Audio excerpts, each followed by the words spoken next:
The next morning, Kosi sat in her room, staring at the remnants of her wedding day. The white gown draped over a chair, the delicate banquet now waiting on her beside table. Everything around her was a reminder of the life she thought she was starting, a life that had been shattered in an instant. Her father, Mr. Obi, knocked on the door and entered without waiting for a response. His expression was stern, but his eyes softened when he saw her. "Kosi," he said, sitting beside her, "we need to talk." Kosi turned to him, her voice hollow. "About what?" "How I let a liar and a cheat into our lives." "This isn't your fault," Mr. Obi said firmly. "Uche was clever, but I should have seen the signs. I've asked my investigator to dig into his past. I want to know exactly who we are dealing with." Kosi's heart skipped. "Do you think there is more?" Mr. Obi sighed. "There's always more with men like him, and we need to know everything." Later that day, Kosi received a call from Uju. "Hey," Uju said consciously, "I found something you might want to see." "What is it?" Kosi asked. "Uche's social media accounts. I went through them, and there's a lot he's been hiding. Meet me at the M&M restaurant in an hour." When Kosi arrived, Uju was already seated with her laptop open. She slid it towards Kosi. "Look at this," she said. Kosi strode through Uche's post. At first, everything seems normal. Pictures of him smiling, attending events, even a few with her. But then she saw comments and tags from a woman named Mmeso. "Who is Mmeso?" Kosi asked. Uju interrupted. "That is what I wanted to find out, so I did some digging. Mmeso isn't just some random woman. She is his ex-fiancée." Kosi's stomach stirred. "Another fiancé? He's done this before." Uju nodded. "And it gets worse. Mmeso filed a police report against him 3 years ago for fraud. He drained her savings and disappeared before the wedding." Kosi's hand trembled as she read the details. This wasn't just betrayal, it was a pattern. "I can't believe I almost married this man," she whispered. "Kosi," Uju said gently, "you didn't know? He fooled you, just like he fooled Mmeso and Oge. But now, you have the chance to stop him." Kosi's mind raced. She thought about Oge's word, the pictures, the letter. She thought about the lies Uche had told and the life he had tried to steal from her.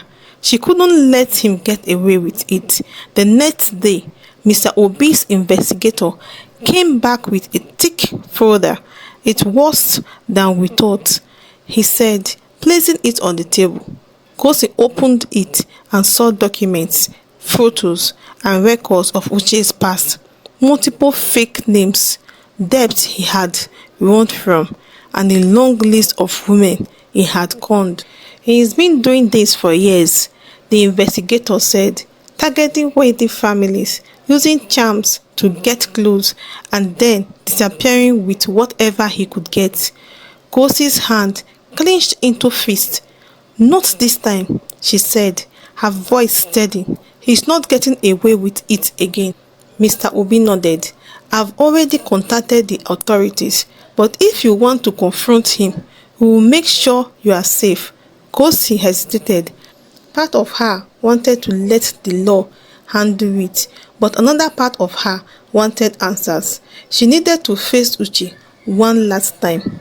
That evening, Kosi made a call to Uche. He answered on the second ring, his voice conscious. "Uche, we need to talk," she said, keeping her tone calm. "Meet me at the park tomorrow afternoon." "Kosi, just be there," she interrupted and hung up. As she prepared for the meeting, Kosi felt a mix of anger and determination. This wasn't just about her anymore. It was about every person Uche had hurt, and she wasn't going to let him walk away unhurt. The afternoon sun filtered through the trees as Kosi arrived at the park. She chose a bench near the fountain, its gentle splashes masking the sound of her nervous breath. She has a small recorder in her pocket, ready to capture every word. Across the park, Uche appeared. He wore his usual confident smile, but there was some signs of unease in his eyes. He walked over and sat down beside her, keeping a careful distance. Kosi, he began, his tone soft, almost pleading. I've missed you. I know I made mistakes, but I... Stop, interrupted, her voice firm. This isn't about you missing me, or whatever excuse you have prepared. I need answers, Uche, and I want the truth. Uche shifted uncomfortably. What do you mean? Kosi pulled out the photos Oge had given her and laid them on the bench. These, and Mmeso, and every other woman you have lied to. Uche's face went pale. He glanced around as if looking for a way to escape, but Kosi wasn't done. I know everything, she said, her voice raising. The fake names, the fraud, the money you stole from people who trusted you. Did you think I wouldn't find out? Uche tried to laugh it out, but it came out hollow. Kosi, those are lies. People are trying to ruin me because they are jealous of what we had. What we had? Kosi's voice cracked with anger. You mean the lies you have told me, manipulating me to steal from my family? You didn't love me, Uche. You loved what I could give you. Uche's mask slipped. For a moment, his true self showed, calculating and cold. Fine, he said, his voice low. Maybe I wasn't perfect, but you weren't exactly innocent either. You wanted a fairy tale, and I gave it to you. Is that so wrong? Kosi stared at him in disbelief. You are blaming me after everything you have done? Uche leaned closer, his voice dripping with arrogance. You are just like the rest of them, Kosi.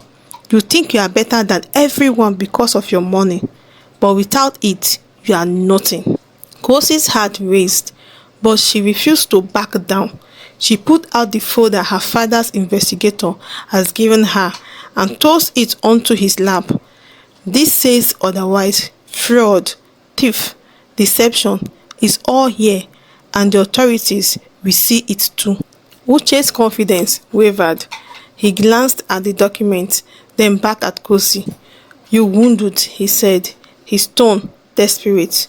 Oh, I would, Tosi replied, standing up. You took everything from me, Uche. My trust, my love, my future, and I'm taking it all back. You won't hurt anyone else. Uche grabbed her arm, his grip tight. Kosi, wait, let's talk about this. She pulled free, her eyes blazing. There is nothing left to talk about. As she walked away, Uche felt a strange mix of emotions, relief, anger, and a newfound strength. Uche called after her, but she didn't look back. In the distance, Oge stepped out from behind a tree, a satisfied look on her face. She had recorded everything. He is done now, she said as Kosi approached. Kosi nodded. He is done. Together they left the park, leaving Uche alone with his gripping lies. The days after the confrontation at the park were a whirlwind for Oge.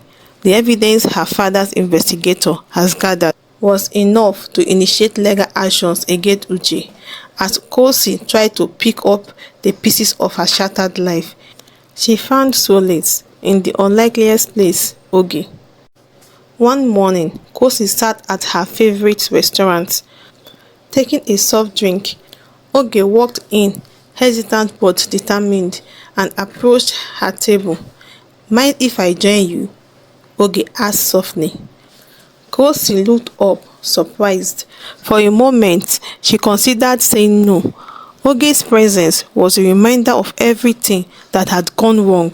But then Kosi saw something in her eyes, a shared pain, a bond neither of them had chosen. Sure, Kosi said, gesturing to the seat across her. Oge sat down, placing an hand on the table. I didn't come here to upset you, she began. I wanted to check on you. Kosi gave a small nod. I'm managing. It's not easy, but I will survive. You will, Oge said firmly. I know it doesn't feel like it now, but you are stronger than you think, and you are not alone in this. Kosi blinked, surprised by the kindness in Oge's voice. Why are you being so nice to me? You didn't owe me anything. Oge hesitated, then smiled.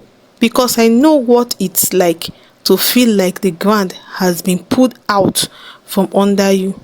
And because I've been where you are, angry, hot, questioning everything. If someone had reached out to me then, maybe I wouldn't have felt so lost. Kosi studied her for a moment. Oge wasn't the enemy she had imagined. She was someone who understood her pain in a way no one else could. Thank you, Kosi said, her voice barely above a whisper, for everything. Oge smiled. You don't have to thank me. Just promise me one thing. Don't let him make you bitter. Love is still out there, Kosi. The real kind. The kind you deserve.